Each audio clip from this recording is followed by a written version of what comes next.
Welcome to today's deep dive. We are really thrilled you decided to join us. Yes, we have a genuinely fascinating mission ahead of us today. We really do.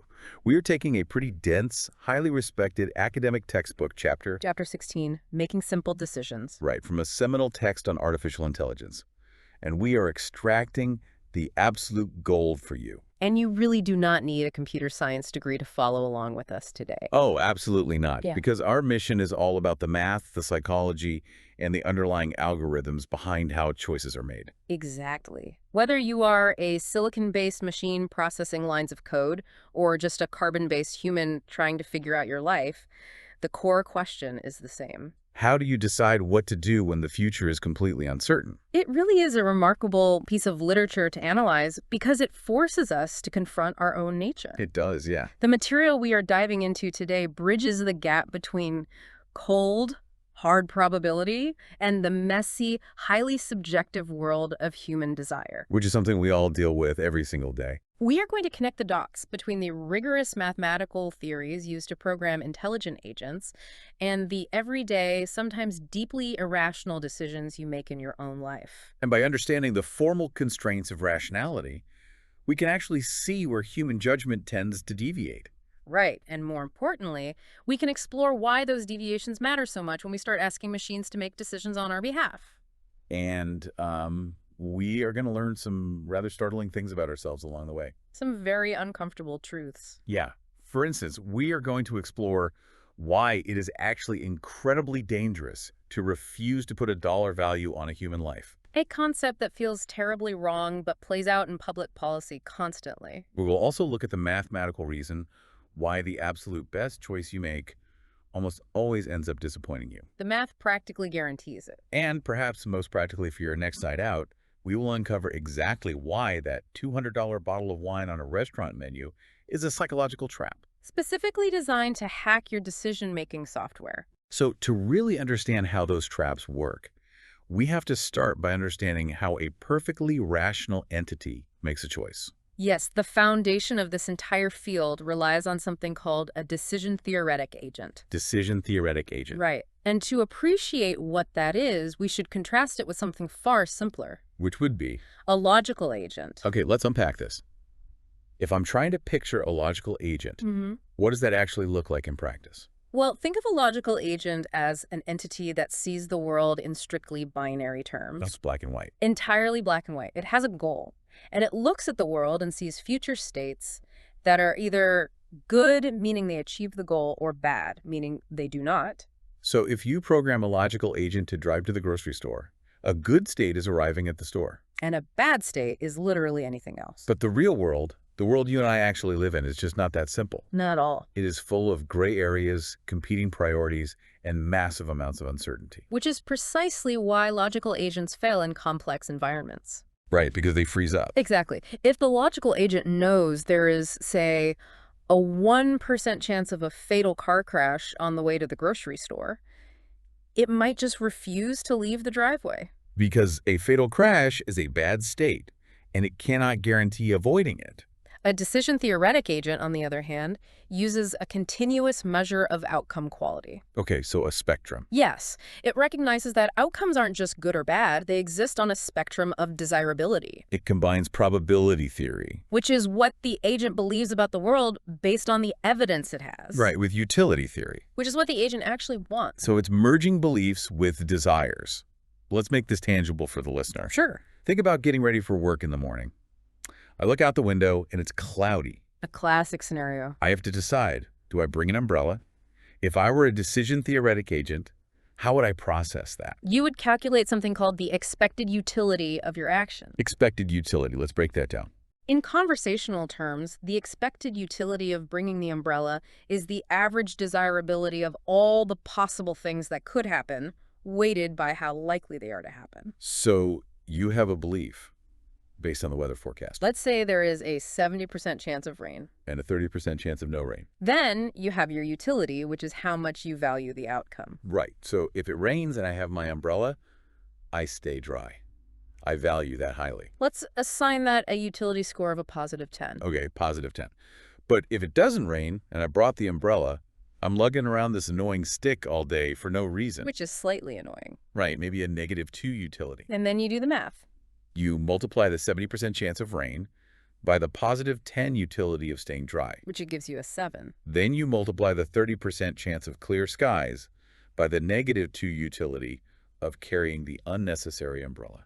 Which is -0.6. You add those two numbers together, Yeah. and that gives you a 6.4. Exactly. That is the total expected utility of the Action Bring umbrella. And then I would do the exact same calculation for the Action Leave umbrella at home. And whichever final number is higher dictates your choice. Which leads us to the principle of maximum expected utility, or MEU. It simply states that a rational agent should calculate the expected utility for every possible action it could take, and then choose the action that maximizes that number. It is breathtaking when you really step back and think about it. It's a very elegant solution. This one mathematical principle essentially defines the entire modern field of artificial intelligence It takes this grand philosophical mandate to do the right thing. and turns it into a solvable math equation.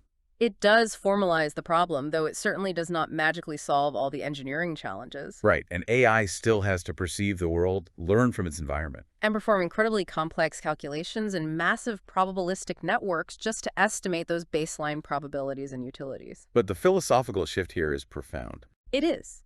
The MEU principle transitions the justification for behavior from a global, external measure of success. Like waiting until the end of an agent's life to see if it's succeeded overall. Exactly, to a strictly local, internal calculation for the very next step. So if your utility function correctly reflects what you ultimately want, then maximizing expected utility at every single isolated step guarantees the highest possible performance score, on average, over time. That is the core promise of decision theory. But wait, a listener might be wondering right now, why is maximizing the average utility the only acceptable way to go through life? That's a very valid question. What if you are building an AI, or you are just a naturally anxious person who doesn't care about the long-term average, but just wants to minimize the worst possible catastrophic loss in any given scenario? Right, playing it completely safe. Why is this specific MEU equation the undisputed gold standard for rationality? That is the exact question the pioneers of this field had to answer. And how did they answer it? Well, to prove why the MEU principle is uniquely rational, the architects of utility theory had to examine how choices are made when outcomes are uncertain. And they formalized this using the concept of a lottery. Yes, in decision theory, every single action you take where the outcome is uncertain is treated as a lottery ticket. A lottery has different possible outcomes, which Okay. could be final states or just tickets to secondary lotteries. And each outcome has a specific probability attached to it. And economists and mathematicians proved that to behave rationally,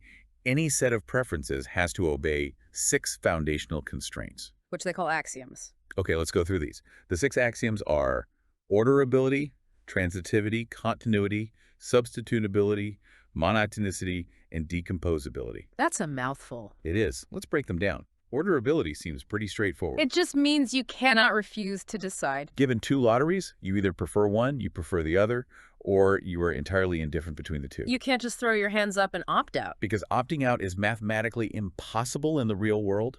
As the text notes, refusing to bet is essentially the same as refusing to allow time to pass. Right, time marches on, and an outcome will happen whether you consciously place the bet or not. Indecision is, in itself, a choice with its own set of probabilities and utilities. But the next axiom, transitivity, is where things get really fascinating. This is a big one. This is where the consequences of being irrational get very real very fast. Yes, they do. If I'm understanding this correctly, transitivity is just a logical sequence of preferences. Yes. If you prefer apples to bananas, and you prefer bananas to carrots, then you absolutely must prefer apples to carrots. That is the requirement, yes.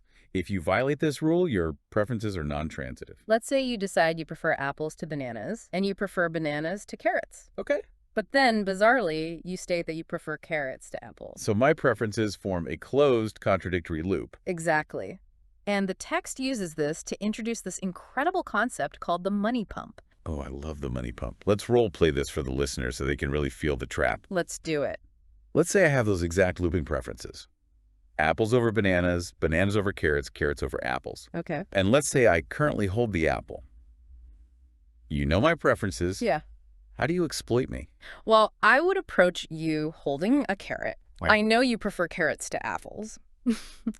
So I offered to trade you my carrot for your apple, but to facilitate the trade, I ask you to pay me just one single penny. Because I value the carrot more than the apple I currently hold, I view this as a net positive trade. Exactly. You give me the apple, you hand me a penny, and you take the carrot. Okay, makes sense to me. Aye. I'm happy I have the carrot, which I prefer. But remember, I also have a banana in my pocket. Ah, And I know you prefer bananas to carrots. So immediately after our first trade, I offered to trade you the banana for the carrot you are now holding, plus one more penny. again, according to my own internal logic, I am upgrading. You agree. You hand me the carrot, you hand me a second penny, and you take the banana. Right, I'm upgrading again.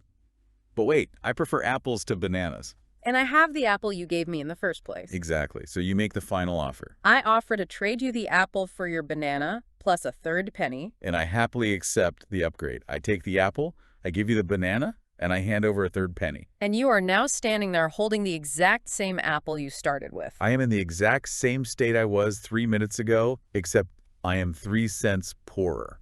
And because your preferences loop forever, I can just keep doing this to you? Until I'm completely bankrupt, my preferences have turned me into a literal money pump. This thought experiment brilliantly illustrates why these axioms are not just abstract mathematical rules invented by academics in a vacuum. They are necessary constraints for survival in a competitive environment. If you violate them, you exhibit patently irrational behavior that is easily exploited by any external agent. That makes total sense. Yeah. What about the other axioms? They follow similar logical constraints.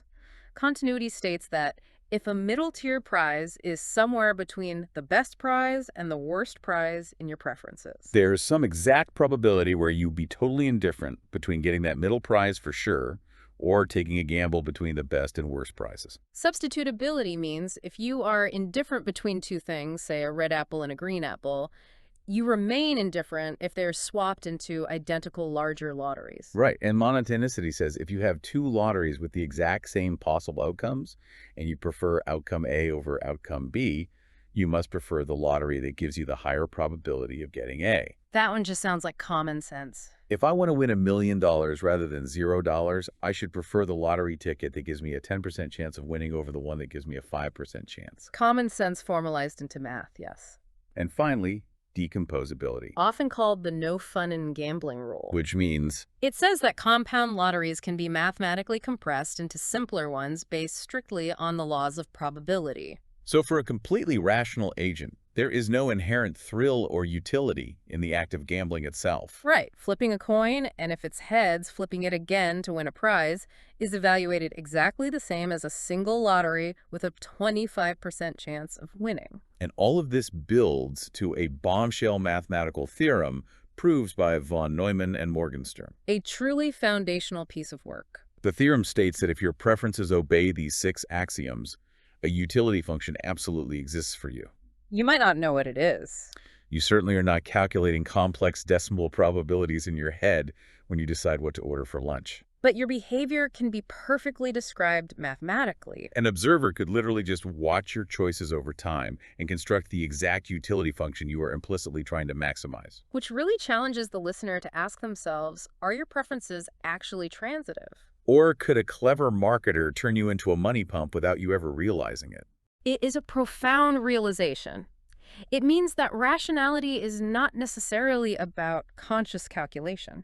It is about behavioral consistency. But here is the engineering problem. To actually build a decision-theoretic system like an AI assistant that acts on your behalf, we cannot just rest on the theory that a utility function exists somewhere in the ether. We have to figure out what those specific numbers actually are. We have to extract them from you. This is a process called preference elicitation. Okay, so if we're going to build a machine that makes decisions for us, we have to start putting concrete price tags on everything. We need to scale utility so the machine can run the math. Usually the text says we use normalized utilities. That means the absolute best possible prize in a given scenario is assigned a utility score of 1. And the worst possible catastrophe gets a utility score of 0. Everything else falls somewhere in between as a decimal. Correct. By asking a person to choose between a guaranteed middle-tier prize and a standard lottery of the best and worst outcomes, we can adjust the probabilities of that lottery until the person says, I don't care which one I get, I'm indifferent. That specific probability gives us the exact utility decimal of the prize. It works beautifully for simple things like money or consumer goods. But preference elicitation gets incredibly tricky and, frankly, deeply controversial when the domain involves human lives. Right, because if we are talking about medical decisions or public policy, the utility of zero is often assigned to immediate death. And as a society, we are intensely uncomfortable with the idea of placing a hard numeric value on human life.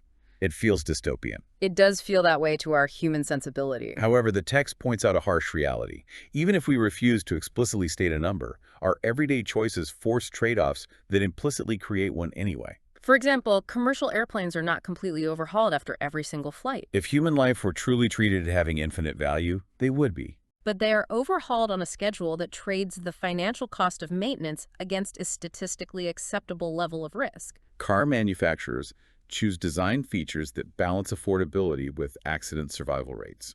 They're making a calculation. And to really hammer this home, the text shares this incredible anecdote from a researcher named Ross Schachter. Oh, this story is wild.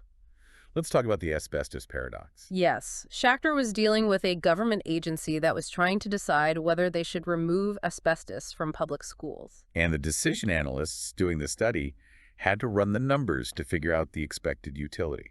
To do that, they had to assign a specific dollar value to the life of a school-age child. Because it was the only mathematical way to compare the staggering cost of removal against the benefit of the statistical lives saved. Right, and when they presented the report, it argued that based on that assigned value, removing the asbestos was the rational choice. But the agency's reaction was sheer moral outrage.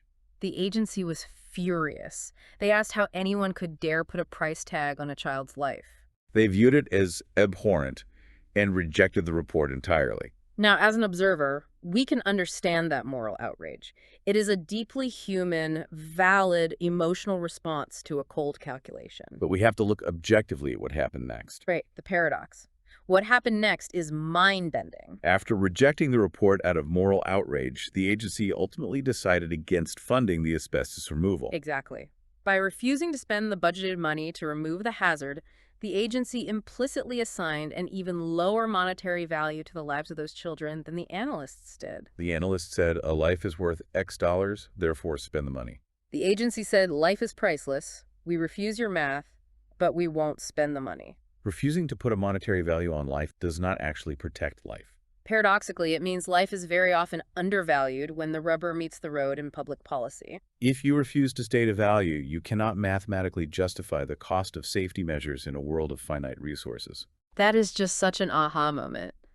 By pretending human life is infinitely valuable on paper, we fail to protect it in reality where budgets actually exist.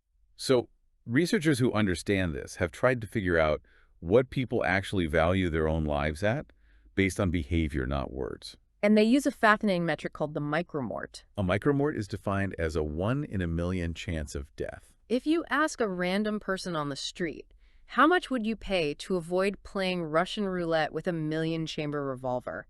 They will give you a massive number. They'll say tens of thousands of dollars, or they'll say their life is priceless. But look at how they actually behave. Yes, behavioral value completely contradicts stated value in this arena. Statistically, driving a car for 230 miles incurs a risk of exactly 1 micromort. Over the life of a typical car, let's say you drive it for 92,000 miles. That is 400 micromorts of risk. Studies show that when people buy cars, they're generally willing to pay about $10,000 extra for a safer model that has their risk of death.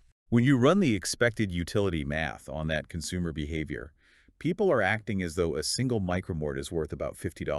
$50, that's it. That $50 valuation holds up remarkably well across many different individuals and types of everyday risk, like taking a commercial flight or going skydiving. Of course, the math only works for tiny, marginal risks. You could not offer someone $50 million to accept 1 million micromorts. Because 1 million micromorts is certain death. But on the margins, we price our own lives at roughly $50 a millionth. Another measurement they use in this space is the QALY, or Quality Adjusted Life Year. This one is used heavily in the medical field. It turns out patients are often willing to accept a shorter total life expectancy if they can be restored to full, robust health for the time they do have left. Kidney patients on dialysis, for example, demonstrate through their medical choices that they are roughly indifferent between living 2 years tied to a dialysis machine versus living 1 year at full health. It sounds incredibly cold to turn human health into a mathematical acronym. But if we are going to program an AI to help us allocate scarce medical resources optimally, it has to have a utility function to maximize. And this brings us to an interesting pivot point. We've talked about the value of life, but what about the most universal measure of utility we have? Money. The almost universal exchangeability of money for goods and services makes it the prime candidate for a utility measure. We generally exhibit what the axioms call a monotonic preference for money. That is just a formal way of saying, all else being equal, we prefer more money to less money. But, and this is a critical distinction that trips up a lot of people, money does not behave as a direct, linear utility function. Let's test that with a thought experiment for the listener. Imagine you are a contestant on a television game show. You have battled your way to the grand finale. The host looks at you and offers a choice. You can take $1 million right now, guaranteed, tax-free, and walk away. Or you can gamble it on the flip of a completely fair coin. Heads, you walk away with absolutely nothing. Tails, you win $2.5 million. What do? I think most people listening to this right now would pocket the guaranteed $1 million. But if they do that, are they being mathematically irrational? That depends on what math you are looking at. If we look strictly at the expected monetary value, the EMV of the gamble, we take a 50% chance of 0, which is 0, and a 50% chance of 2.5 million, which is $1.25 million. The EMV of the coin flip is 1.25 million. That is $250,000 higher than the guaranteed 1 million. So strictly monetarily, the gamble is the superior choice. But decision theory says a rational agent should maximize expected utility, not expected monetary value. And utility is not directly proportional to the raw dollar amount. Because the utility of your very first $1 million is absolutely massive. It fundamentally changes your life. It pays off your mortgage, it sends your kids to college, it secures your retirement. The utility of winning an additional $1.5 million on top of that first $1 million is certainly nice, but it is nowhere near as life-changing. Exactly. Let's assign arbitrary utility points to your wealth to illustrate. Let's say your current wealth, sitting on your couch right now, gives you a baseline utility of 5. Winning the guaranteed $1 million changes your life drastically. It bumps your utility up to an 8. But winning $2.5 million, you can only buy so many cars. It only bumps your utility up to a 9. Now, calculate the expected utility of the coin flip. It's a 50% chance of staying at 5, plus a 50% chance of hitting 9. That averages out to an expected utility of 7. The guaranteed $1 million gives you a utility of 8. Therefore, declining the mathematically richer gamble is actually the perfectly rational choice for you. The text notes a pioneering study by Grayson from 1960 that found the utility of money for the average person is almost exactly proportional to the logarithm of the amount. The curve is incredibly steep at first, representing how much every dollar matters when you have little. And then it drastically flattens out as you get rich. But wait, you said for you? Would a billionaire look at this differently? They absolutely would. This logarithmic curve perfectly explains different risk profiles. You and I have a concave utility curve for positive wealth. We are risk averse. We prefer a sure thing, even if it is somewhat less than the expected monetary value of a gamble. But a billionaire, they have so much wealth that they are operating on the far right, flattened edge of the curve. To them, a difference of $1 million is a microscopic blip. Their local curve is practically a straight line. They are risk neutral. If you offered a billionaire that same game show coin flip, they would absolutely take it, because to them it's just raw math. The expected value is higher, so they flip the coin. And then you have the really wild profile, the risk-seeking individual. Imagine someone who is deeply desperate. Let's say they are $10 million in debt to some very dangerous people. They have what we call an S-shaped utility curve. They are trapped in the desperate region. If you offer them a fair coin flip to either gain $10 million and clear their debt or lose $20 million and double their debt, they will enthusiastically take the gamble. Why? Because to them, being $10 million in debt or $30 million in debt feels almost exactly the same. They are utterly ruined either way.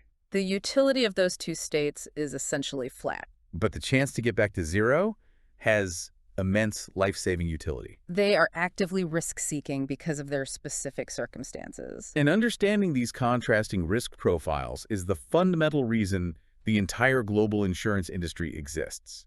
Think about buying a house. For the average person, a house fire that destroys their home would financially ruin them. The loss of utility is catastrophic. It plummets straight down the steepest part of their curve. So they're willing to pay an insurance premium to avoid that lottery. Mathematically, an insurance premium is defined as the difference between the expected monetary value of a disaster and your certainty equivalent. Your certainty equivalent being the guaranteed payout you were willing to accept to avoid the gamble of the disaster. So you happily pay $1,000 a year in home insurance because the utility loss of a burning house is so steep for you personally. But to the massive insurance company, which holds billions of dollars in reserves, my burning house is just a tiny linear blip on their curve. They are essentially risk neutral in this transaction. To them, the gamble costs almost nothing in utility. So they collect my premium, they absorb the risk, and both parties act perfectly rationally according to their own distinct utility functions. It is a beautiful synchronization of differing risk aversions. It is an elegant system, but we have to pivot now. Everything we have discussed so far is a normative theory. Normative theories describe how a perfectly rational agent should act. But humans require descriptive theories, which describe how we actually act in reality. Behavioral economics and psychology have repeatedly proven that humans do not intuitively follow the pure logic of von Neumann's axioms. We are, as the text notes, predictably irrational. Okay, here's where it gets really interesting. Let's talk about the optimizer's curse. Also known as post-decision disappointment. Listener, think about the last time you bought a major appliance, like a TV or a vacuum cleaner. Did you spend 3 hours reading Amazon reviews, comparing dozens of models, finding the absolute perfect one, and then a year later you just feel kind of about it? You feel like it didn't live up to the hype? You are not crazy. It is a mathematical certainty that you will be disappointed. Even if your estimates of utility are completely unbiased, the actual outcome of the best choice you make will almost always be worse than you estimated it would be.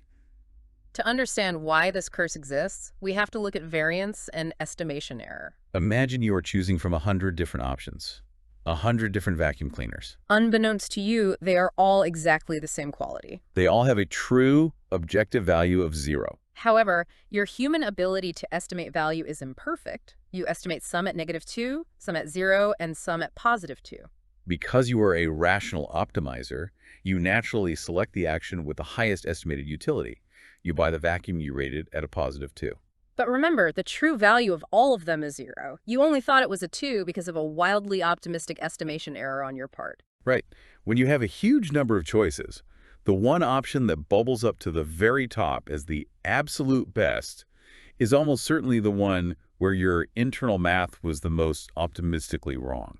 The text uses the example of an exciting new miracle drug. If medical researchers test thousands of chemical compounds, and one of them randomly cures 80% of people in a very small trial, the researchers assume it has an 80% cure rate and declare it a breakthrough.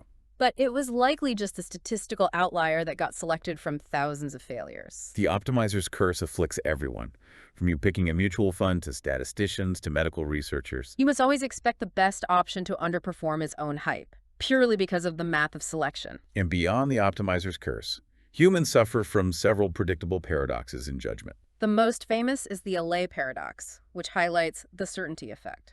This goes back to our discussion of money and probability. If offered a 100% guaranteed chance of $3,000 versus an 80% chance of $4,000, most people take the sure $3,000. But mathematically, the 80% chance has a higher expected monetary value. It averages out to $3,200. What's fascinating is that economists found there is literally no mathematical utility function that can consistently explain human choices in these specific scenarios. We violate the axioms. And the explanation psychologists give is that we aren't just calculating money in our heads, we are calculating emotion. Specifically, the emotion of regret. If you take the 80% gamble and you hit the 20% chance of getting absolutely nothing, you're going to feel like a complete idiot for passing up a guaranteed $3,000. People choose the less mathematically optimal sure thing because they are willing to pay what we call a regret premium. They are essentially buying emotional insurance against feeling foolish. Then we have the Ellsberg paradox, which demonstrates something called ambiguity aversion. Imagine an urn filled with 90 balls. You are told exactly 30 of them are red. The remaining 60 balls are a mix of black and yellow, but you do not know the ratio. It could be all black, all yellow, or an even split.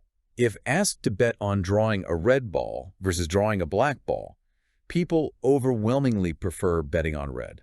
Why? Because the probability of red is a known quantity 1/3. The probability of black is unknown. It could be 0, it could be 2/3. Even if the expected value mathematically balances out to be identical, humans despise unknown unknowns. We will actively avoid ambiguity, even if it forces us to make choices that are mathematically inconsistent. And marketers use these exact flaws against us every single day. This is where the framing effect and the anchoring effect come in. The framing effect is terrifying, especially in medicine. The text points out that people, and this includes statistically sophisticated doctors, prefer a medical procedure described as having a 90% survival rate, roughly twice as much as the exact same procedure described as having a 10% death rate. It is the identical statistical outcome. It's the same reality. But our brains react emotionally to the framing of the words. The anchoring effect is just as pervasive in our daily lives. Humans are terrible at making absolute utility judgments in a vacuum, but we are very good at relative judgments. You might have no idea what a fair price is for a good bottle of wine at a fancy restaurant. So the restaurant places a $200 bottle of wine prominently at the top of the menu. They know almost nobody will buy it. But its mere presence serves as a psychological anchor, skewing your perception of value upward. Suddenly, the $55 bottle looks like an absolute bargain, which is exactly what they wanted you to buy all along. Now, a listener might be thinking, we are just hopelessly flawed, irrational creatures. But the text does offer a defense of humanity. Researchers in evolutionary psychology push back on this idea of human irrationality. They argue that our brains did not evolve on the African savanna to solve abstract word problems involving decimal percentages. That is a crucial counterargument. We evolved to process experiential frequencies in our immediate environment. If an experimenter shows people abstract percentages on a piece of paper, they make errors.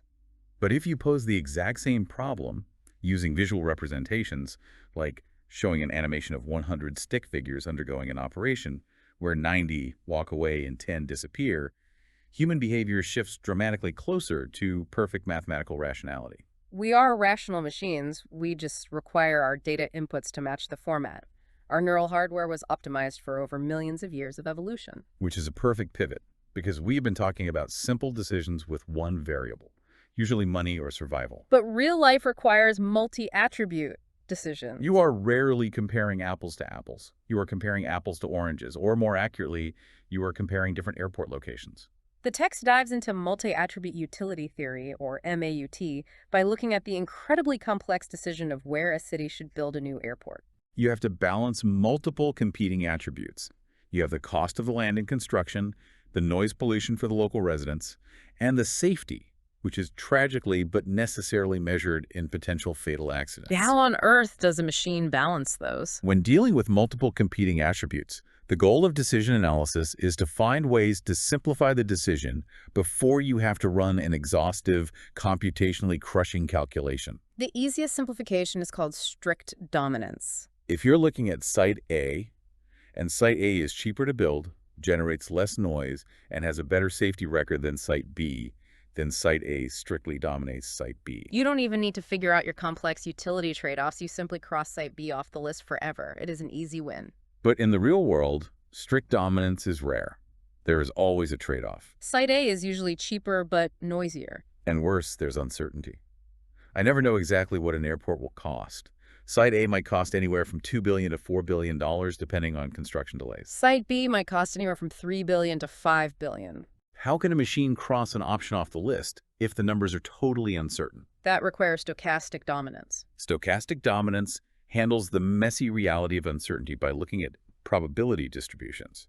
Even though a very lucky, cheap build of Site B, say, exactly $3 billion, might be cheaper than a very unlucky, expensive build of Site A, say $4 billion, If you graph the cumulative distributions of all the probabilities, site A's curve might be completely shifted to the cheaper side of the graph compared to site B. We would say site A stochastically dominates site B. If you can prove stochastic dominance across the attributes, you can still confidently throw site B in the trash without having to do complex utility mapping. That's a huge shortcut for an AI. Because if I understand this correctly, calculating the expected utility for every possible combination of every possible attribute, every dollar amount, every decibel of noise, every safety decimal would require an exponential amount of computing power. It would crash the system. It leads to what computer scientists call a combinatorial explosion.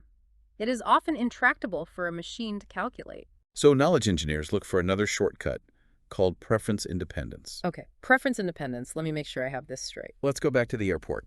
I had to balance cost, noise, and safety. Let's say you prefer a site with 20,000 people in the noise path and a cost of $4 billion over a site with 70,000 people in the noise path and a cost of $3.7 billion, assuming the safety level is exactly the same in both cases. If I still hold that exact same preference for that specific cost-noise trade-off, even if the safety level changes drastically across the board, then my preference for cost and noise is considered independent of the safety attribute. You have it, exactly. And if every attribute is independent of the others in this specific way, they exhibit what is called mutual preferential independence. There is a brilliant mathematical theorem by the economist Gerard Debreu that proves if this independence holds true, an agent's massive, unimaginably complex, multidimensional value function can be collapsed into a simple additive value function. Meaning you just add them up? Essentially, yes. You simply evaluate the utility score of the noise, evaluate the utility score of the cost, evaluate the utility score of the safety, and add the three numbers together. This discovery is monumental because it allows artificial intelligence to scale. It provides an exponential reduction in the complex math required for a machine to make a nuanced decision in the real world. But the text gives a great, highly visual counterexample of when this independence fails miserably. Imagine you are at a medieval market. You want to buy hunting dogs, chickens, and wicker cages. You value the dogs and you value the chickens. You want both. But if you do not buy enough cages, the dogs are going to eat the chickens. Your preference for having dogs versus having chickens is highly dependent on the number of cages you currently have. You cannot just assign a utility to dogs, a utility to chickens, and add their values together. The attributes interact in a hostile way, and the math becomes a nightmare. When dealing with uncertainty in those complex domains where things interact, we have to upgrade from preference independence to utility independence. If a set of attributes is mutually utility independent, we can describe the agent's behavior using a multiplicative utility function. It is slightly more mathematically complex than an additive function, requiring some scaling constants to balance the weights, but it still prevents the exponential explosion of calculations that would otherwise render the AI paralyzed. Which brings us to the actual blueprints of how this is done. How does all this abstract math become a working, thinking AI? The text introduces a formalism called a decision network, which is also known as an influence diagram. For the listener, you can visualize this like a highly advanced flowchart. It combines Bayesian networks, which map out probability, with nodes for actions and utilities. There are three types of nodes in this network. First, chance nodes, represented by ovals. These represent random variables in the environment, like the potential construction cost or future air traffic. Second, decision nodes, represented by rectangles. This is where the AI actually gets to choose an action, like selecting Site A or Site B. And third, utility nodes, represented by diamonds. This represents the agent's utility function, pulling in the outcomes to spit out a final score.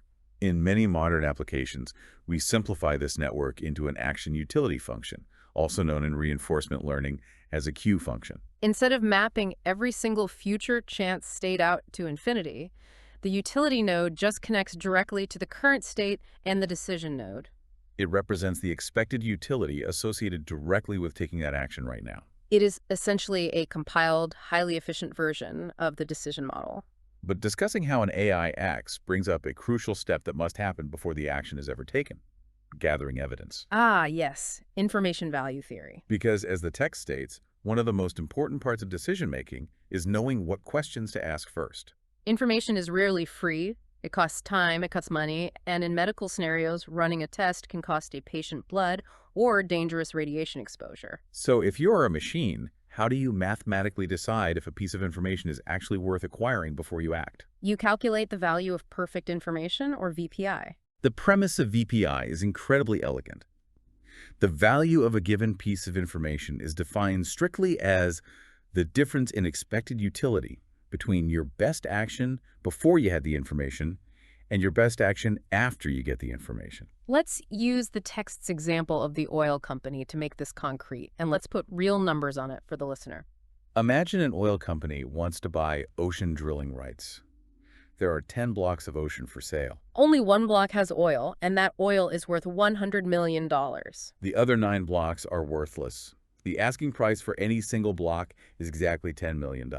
Because the price perfectly matches the 1 in 10 expected value, the company is totally indifferent to buying. Now, a seismologist walks in, they offer a definitive, perfect survey of block number 3. It will prove with absolute certainty if there is oil there or not. How much should the company pay the seismologist for that report? We look at how the information changes the company's action. There is a 10% chance the survey says, yes, oil is in block 3. If so, the company buys block 3 for $10 million, making a $90 million profit. But there is a 90% chance the survey says no oil. If so, the company does not buy block 3, they will buy a different block. Now their chance of hitting oil on a random remaining block is slightly better, 1 in 9. When you multiply the probabilities by the new expected profits and add them all up, the expected profit given the survey information simplifies exactly to $10 million. Therefore, the company should be willing to pay up to $10 million for the seismologist's report. In this specific setup, the information is mathematically worth exactly as much as the block of land itself. I love the other example they use to explain when information is actually totally useless. Imagine you are driving and have to choose between 2 mountain roads to reach your destination. Road A is a long, straight, paved highway. Road B is a winding dirt path. It is the dead of winter. Road B is almost certainly completely blocked by deep snow. You could pull out your phone and buy a premium satellite report to check the road conditions, but why would you bother? You are going to take the paved Road A, regardless of what the report says about Road B. If the information will not change your plan, the VPI is exactly 0. It has absolutely no value. But contrast that with a second scenario on those same mountains. You are choosing between 2 slightly different dirt roads, and you have a seriously injured passenger in the back seat. It is critical you get to a hospital immediately. Both roads are risky and might be blocked. Here, the utilities are very close, the uncertainty is incredibly high, and knowing for sure which road is clear will absolutely change your plan and could save a life. The value of perfect information is massive in this scenario. It is imperative to buy the satellite report before choosing a road. And the third scenario. It is summertime. Both dirt roads are totally clear. You just want a scenic drive. A satellite report might tell you one road has slightly more wildflowers blooming than the other. In this case, the information would change your plan. You would pick the prettier road. But the difference in utility between very pretty and slightly more pretty is so incredibly small that it is not worth the cost of buying an expensive satellite report. So information only has value to the extent that it will cause a change of plan, and that the new plan is significantly better than the old one. It is worth noting a fundamental theorem here. The expected value of information is always non-negative. Information can never have a negative expected value because in the absolute worst-case scenario, you can just ignore the new information and proceed with your original plan. Now, a specific test result like getting a false positive on a medical exam can certainly lead you down a worse path in reality, but the expected value calculated mathematically before taking the test is never negative. A sensible AI agent will use this formula, myopically calculating the VPI, divided by the cost of the test for every possible question, asking the most efficient questions first, and stopping the moment the cost of asking exceeds the expected benefit. Which perfectly transitions us to our final topic.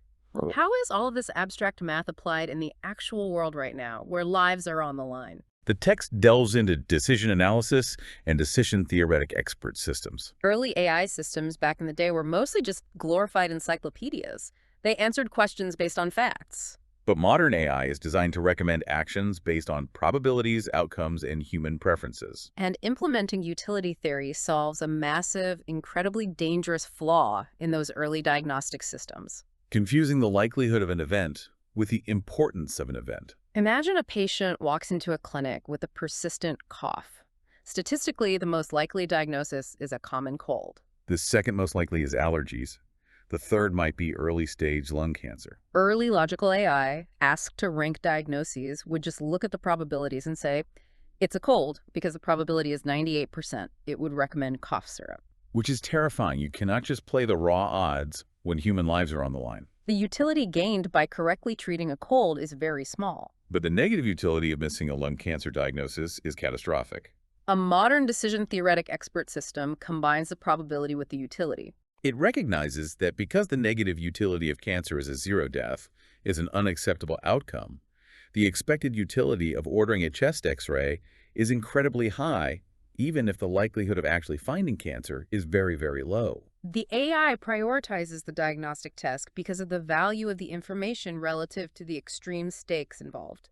The text provides a fascinating, deep case study of this exact process, building an expert system for infants born with aortic coarctation, which is a dangerous constriction of the heart. To build an AI to recommend treatment for these babies, a knowledge engineer sits down with a top-tier pediatric cardiologist to create a causal model. They map out the symptoms, the underlying disorders, the various treatments like surgery or balloon angioplasty, and the potential outcomes. They simplify the model to focus only on variables that actually have the power to change the treatment decision. Then they have to assign probabilities to all those nodes in the network. They pull data from vast patient databases and decades of medical literature. Interestingly, doctors are much better at estimating the probability of a symptom occurring given a specific disease, rather than the probability of a disease given a specific symptom. So the engineers code the forward causal logic into the Bayesian network and let the algorithms handle the complex reverse diagnostic reasoning. And then comes the most critical, delicate step, assigning the utilities. They create a scale from 0 for death to 1 for complete recovery. But the medical experts don't just assign these numbers in a vacuum. Crucially, they must involve the parents of the infant in the elicitation process. Different people have vastly different risk aversions and different preferences for quality of life versus the immediate risk of severe surgical complications. The AI must adapt its recommendations to the specific utility function of the end user, the parents. Once built, they test the AI against a gold standard, basically, running historical cases through the machine to see if the AI recommends the same treatment plan as a panel of top-tier human doctors. And they perform something called sensitivity analysis. This is where the AI tweaks the probability slightly up and down to see if the final recommendation changes. If changing a probability from 40% to 45% flips the recommendation from medication to open heart surgery, the system is highly sensitive, and the engineers need to go get a much better, more precise data. But if the recommendation stays exactly the same, regardless of minor shifts in the numbers, you can trust the decision. It proves you don't always need perfectly precise numbers to make a perfectly rational decision. That is the true power of decision analysis. It takes the overwhelming complexity of high-stakes environments, whether that is corporate business, government public policy, or intensive medicine, and provides a mathematical framework to ensure that our automated processes are behaving exactly as we desire. Even when our own human intuition might be clouded by fear, ambiguity aversion, or the optimizer's curse. What an incredible journey through this material. Let's recap what we have covered today. We covered a lot of ground. We started with the foundational math of combining what we believe, probability, with what we want, utility, to maximize our expected outcomes. We explored the quirky, undeniable realities of human irrationality. We learned how we can be turned into literal money pumps if our preferences loop, and how we refuse to value human life on a spreadsheet out of moral outrage, but do it implicitly every single day when we buy a car or fund a budget. We learned why your best choices are mathematically doomed to disappoint you due to the optimizer's curse. And how machines use the pure value of information to know exactly when a question is worth asking, leading to life or death of medical expert systems. So what does this all mean for you, the listener, today? I want to challenge you. The next time you're sitting in a nice restaurant, look for the anchoring effect. Find that ridiculous $200 bottle of wine at the top of the menu and recognize it for what it is. A psychological weapon aimed right at your wallet to make the $50 bottle look appealing. And the next time you are agonizing over a major life decision, ask yourself, are you taking the safe route because it is actually the optimal mathematical choice for your utility curve?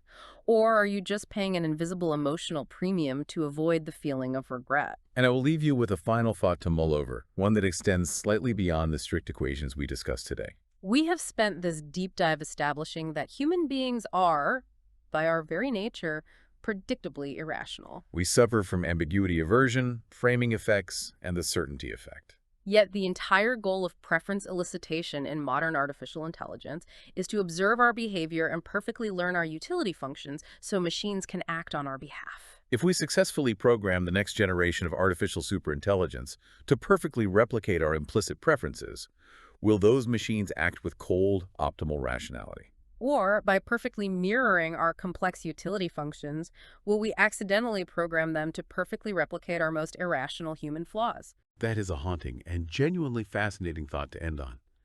Thank you for joining us on this deep dive. Keep questioning the math behind your choices, keep an eye out for those lotteries hiding in your daily life, and we will see you next time.